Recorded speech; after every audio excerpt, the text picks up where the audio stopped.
বন্ধুসকল নমস্কাৰ। এটা নতুন ভিডিঅ'লৈ আপোনালোকৰ সন্মুখত আহিছোঁ। ভিডিঅ'টো মই প্ৰথমে আপোনালোকক অকণমান শুনুৱাই দিব লৈছোঁ।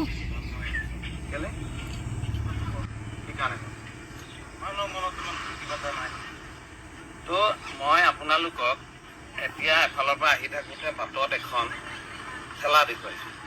এই ঠেলাখনত কি নাম তোমাৰ? চদৰ আলি। আৰু তোমাৰ নাম? মানে এইটো মই আপোনালোকক কৈ দিছোঁ, ভিডিঅ'টো মই ইমানখিনি শুনুৱাই নাথাকোঁ। ঘটনাটো হৈছে যে ভিডিঅ'টোত লিখিছে থলুৱাৰ হাতত একোৱেই নাথাকিব নেকি। মানে এই ভিডিঅ'টোত এজন ব্যক্তিজনৰ নাম হৈছে দীপজ্যোতি শৰ্মা, যোৰহাটৰ। তেখেতৰ যথাসম্ভৱ নাৰ্চাৰী আছে। এতিয়া ঘটনাটো হ'ল, তেখেতে নগাঁৱৰ পৰা কেইজন ব্যক্তিয়ে নাৰ্চাৰীৰ পুলি ঠেলাত নি ঘৰে ঘৰে বিক্ৰী কৰিছে। তেখেতে তাত অপ'জ কৰিছে যে মুখ্যমন্ত্ৰীয়ে মিয়াক বৰঘৰত বহিবলৈ মনা কৰিছে। গতিকে এনেকুৱা এই যি ব্যৱসায়, এই নাৰ্চাৰীৰ যিটো ব্যৱসায়, সেই ব্যৱসায়টো ঘৰে ঘৰে বিক্ৰী কৰি দিয়াৰ কাৰণে তাৰ স্থানীয় যিবিলাক নাৰ্চাৰী আছে সেইবিলাক হেনো মাৰ খাই গৈছে।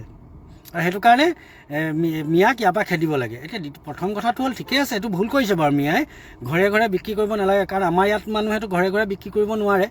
আমাৰ মানুহে লাজ পায়, যি কি নহওক আমাৰ মানুহে লাজ পোৱা কাম এটা মিয়াই কৰিছে, ঘৰে ঘৰে বিক্ৰী কৰিছে। আৰু সেইকাৰণে এই যোৰহাটৰ কিছুমান থলুৱা নাৰ্চাৰী মাৰ খাই গৈছে।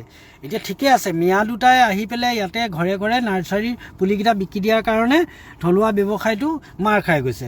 কিন্তু থলুৱা ব্যৱসায়টো শ্বপিং মলখিনি যে খুলিলে, এই ডাঙৰ ডাঙৰ শ্বপিং মল খুলিলে, এই শ্বপিং মলখিনি খোলাৰ পাছত যে গোটেই টাউনত যে প্ৰত্যেকখন জিলাৰ টাউনবিলাকত যে দোকানীবিলাকৰ, কাপোৰৰ দোকানী হওক, জোতাৰ দোকানী হওক, এনেকুৱা দোকানীবিলাকৰ যে বহনি নহয়।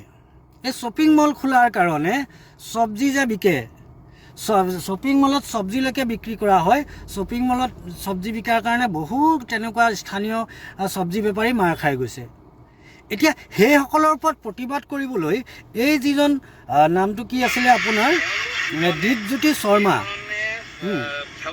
দীপজ্যোতি শৰ্মা ডাঙৰীয়া, আপোনাৰ এখন নাৰ্চাৰী আছে। নাৰ্চাৰীটো হোৱাৰ বাবে নাৰ্চাৰীখন আপোনাৰ আছে, আৰু তাত গাঁৱে গাঁৱে মিয়া মানুহে ঠেলাত পুলি লৈ বিক্ৰী কৰাৰ কাৰণে আপোনাৰ নাৰ্চাৰীখন বন্ধ হৈ গৈছে। একদম ধুনীয়া আপুনি এইটো পদক্ষেপ লৈছে। স্থানীয় ল'ৰাবিলাকে এইটো কৰিব লাগে। তো স্থানীয় আপোনাৰ যদি নাৰ্চাৰী আছে, আপুনিও তেনেকৈ ঠেলা দি আপুনি ঘৰে ঘৰে স্থানীয় ল'ৰাক দি নাৰ্চাৰী পুলিবিলাক বিতৰণ কৰক বা বিক্ৰী কৰক। এতিয়া এইটো আপোনাৰ আজি গাত লাগিলে কেলৈ? মিয়া দুটাই ঠেলা এখনত নাৰ্চাৰী পুলি দুটা তুলি বিক্ৰী কৰোঁতে আপোনাৰ গাত লাগিছে। কিন্তু ডাঙৰ ডাঙৰ শ্বপিং মলবিলাক খুলি যে আমাৰ স্থানীয় ব্যক্তিসকলৰ, স্থানীয় থলুৱা ব্যৱসায়ীসকলৰ মূৰত যে মাধমাৰ মাৰিছে, এই কথাটো আপোনাৰ কেতিয়াবা মগজে খেলাইছিলে নাই?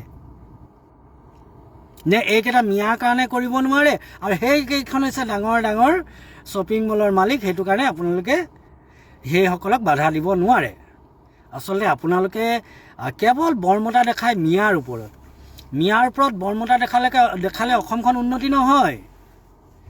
এই যে শ্বপিং মলৰ যিটো আগ্ৰাসন, এই শ্বপিং মলত নিশ্চিতভাৱে 30, 40টা, 50টা স্থানীয় যুৱকে কাম কৰিছে, কিন্তু হেজাৰ হেজাৰ স্থানীয় যুৱকৰ কিন্তু পেটত লাঠো মাৰিছে। এইবিলাক কথা অকণমান চিন্তা কৰিব লাগে। য'তেই মিয়া দেখে আপোনালোকৰ খজুৱতি উঠি যায়। এটা কথা মনত ৰাখিব, মিয়া মানে বাংলাদেশী নহয়। নগাঁৱৰ মানুহ এটাই অসমৰ যিকোনো প্ৰান্তত থাকিব পাৰে, ব্যৱসায় কৰিব পাৰে, যিকোনো প্ৰান্তত ভাড়াঘৰ লৈ কাম কৰিব পাৰে।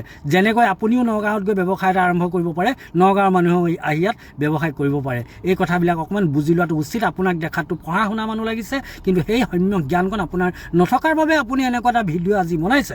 গতিকে পুনৰবাৰ আপোনাক কৈছোঁ, এনেকুৱা ধৰণৰ কামবিলাক নকৰাই ভাল। যিটো কাম কৰিলে দেশ আৰু জনতাৰ উন্নতি হয়। যেনেকৈ শ্বপিং মলবিলাকে আমাৰ জনতাৰ মূৰত মাধমাৰ মাৰিছে। অকণমান যদি সময় পায় কেতিয়াবা এইবিলাকৰ, এই শ্বপিং মলৰ লেখীয়া কাৰবাৰবিলাক, অনলাইনে এতিয়া গোটেই কাৰবাৰবিলাক বন্ধ কৰি দিছে। চাবচোন, আপোনালোক পঢ়া শুনা মানুহ নহয়। পঢ়া শুনা মানুহ যেতিয়া আপোনালোকে এইবিলাকত কথা ক'লে মানুহেও শুনিব। যেনেকৈ এতিয়া আপোনাৰ এইটো কথা শুনিছে, চবেই বাহ দিছে, বাহ দুটা মিয়া খেলাই দিলে যোৰহাটৰ পৰা। একদম যোৰহাটত এতিয়া নাৰ্চাৰী কেনেকুৱা চলিব।